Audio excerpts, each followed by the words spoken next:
gumawa ng habits na hindi bumibigo. The Stoic Foundation of a Strong Life. Karamihan ng tao hindi talo sa kakayahan, talo sila sa kawalan ng sistema. Hindi ka mahina, hindi ka kulang sa talino, hindi ka tamad sa totoong kahulugan. Ang problema, umaasa ka sa motivation, hindi sa habits. At ang motivation ay emosyon. Dumarating, umaalis.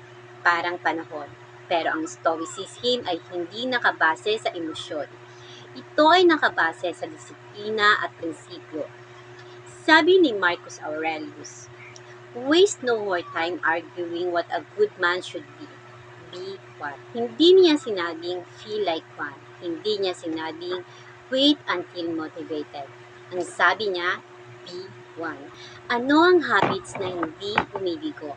Ang habits na hindi bumibigo ay hindi umaasa sa mood mo, hindi nangangailangan ng inspiration, hindi kailangang bongga. Kayang gawin kahit pagod ka, kahit tahimik, kahit walang nakakaalam. Halimbawa, 10 minutes reading araw-araw, 5 push-ups kahit ayaw mo, isang journal entry kahit walang gana, isang task na tinatapos bago mag-scroll. Maliit, simple, pero consistent. Sa Stoic mindset, ang maliit na ginagawa araw-araw ay mas makapangyarihan kaysa malaking plano na hindi nasisimulan. Bakit lagi kang bumabalik sa simula? Ito ang brutal na katotohanan.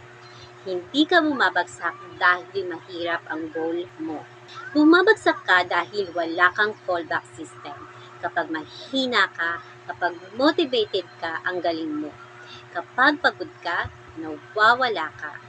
Pero ang Stoic ay naghahanda para sa mahihinang araw, hindi lang sa malalakas.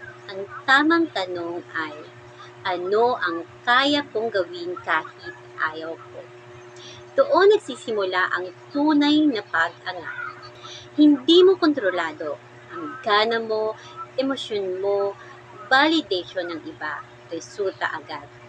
Pero kontrolado mo ang maliit na kilos ngayon. Ang desisyon na tumayo, ang habit na uulitin. Sabi ni Epictetus, if you want to improve, be content to be thought foolish and stupid. Ibig sabihin, gumawa ka kahit walang pumapalakpak. Ulitin mo kahit parang walang nangyayari. Magtiwala ka sa proseso kahit tahimik. Isipin mo ito.